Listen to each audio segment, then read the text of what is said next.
When the Lamborghini Centenario Roadster made its debut at the Geneva Auto Show as a homage to Ferruccio Lamborghini's 100th birthday, it eclipsed all available models. Moreover, the 20-unit manufacturing run was completely consumed before the car's show. It was displayed to potential customers as a 3D hologram during Monterey Car Week in 2015, and it definitely drew buyers' interest. So what's special about this car? And how different is it from other Lamborghini models? According to Stefan Winkelmann, president and CEO of Lamborghini, the Centenario Roadster is a vehicle that flawlessly mixes heritage and innovation. It honors Ferruccio Lamborghini while also looking to the future. The Centenario Roadster was an opportunity for Lamborghini designers and engineers to transcend car production limitations to achieve an incomparable result. It has already established itself as a sought-after collector's car while showcasing new Lamborghini technologies and exceptional performance.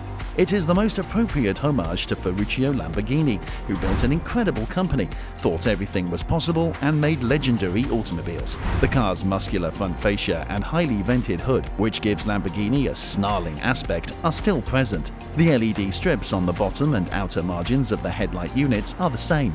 It also appears that the windshield's curve was reserved, although it can be extremely difficult to determine without the roof. There isn't really much difference when one moves to the flanks, and due to the silver paint finish, it really appears as though the sharp body line on the door is more rounded here, but I have a suspicion that this is only a trick of the eye.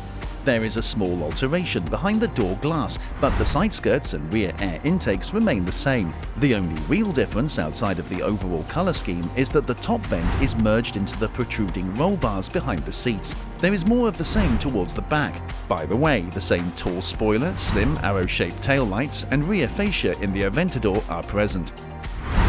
You can look at this beast's interior photo for a second and you will notice almost everything is unique.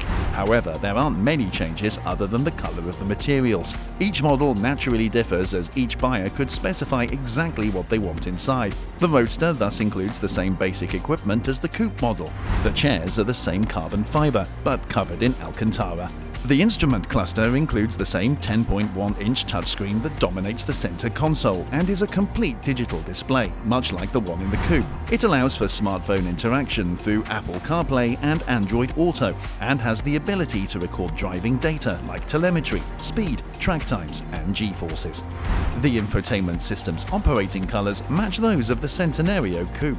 You can't really criticize Lambo for leaving the inside the same because it was a request from customers who already loved their nice interior. The Centenario Roadster retains Lamborghini's unique design philosophy and showcases the company's inventive engineering and design skills. The Roadster's naturally aspirated engine, which utilizes the V12 design, has 770 horsepower and can accelerate from 0 to 100 km an hour in 2.8 seconds and from 0 to 300 km an hour in 23.5 seconds, with a peak speed of more than 350 km an hour. The rear-wheel steering has improved agility and stability, and a cutting-edge touchscreen offers integrated infotainment with Apple CarPlay and internet surfing. The best example of the company's dedication to innovative and inspired design is the Centenario Roadster, which allowed Lamborghini designers and engineers to build a technology demonstration in the guise of a limited edition. The Centenario's clean, simple lines can be seen throughout a new design language, which epitomizes Lamborghini's belief that form follows function. The intakes, outlets, and ducts that highlight the car's exceptional aerodynamics define its permeability.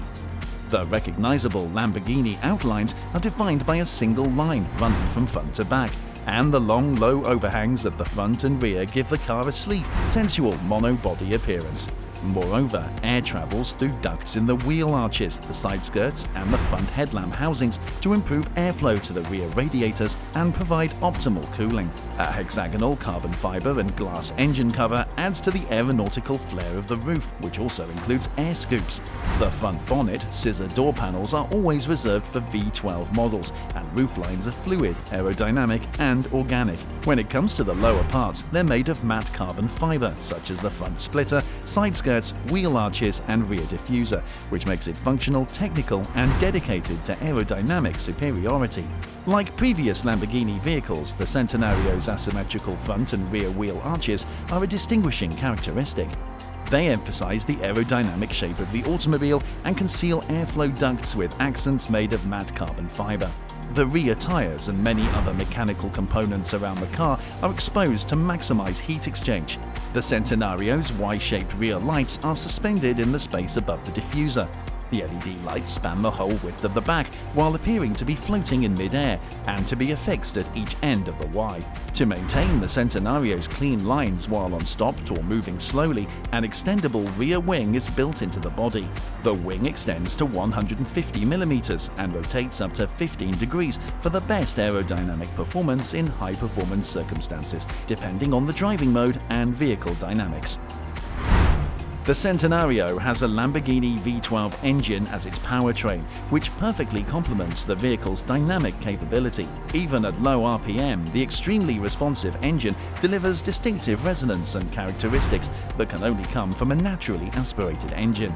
Interestingly, the engine of the Centenario has been upgraded to produce 770 horsepower, and its speed limitation has been upped from 8,350 RPM to 8,600 RPM.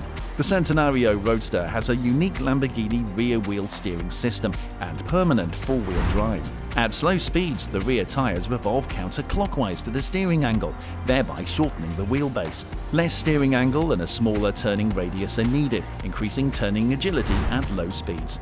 When traveling at a fast speed, the rear tires move in the same direction as the steering angle, virtually lengthening the wheelbase. As a result, rear-wheel steering improves vehicle reaction and increases stability.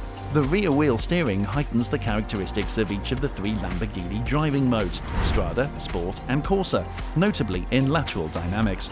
When it comes to the independent shifting rod gearbox from Lamborghini, it is used for transmission, offering a lightweight and engaging way to achieve the quickest gear shifts conceivable. The Centenario Roadster offers the best performance on the road as well as, should an owner want, on the track, as shown by the room for two helmets in the front trunk of the entertainment system. The very advanced telemetry enables the recording and comparison of speeds, timings, lateral pressures and G-forces between various situations and drivers. The experiences of the drivers can be captured using two optional inside cameras.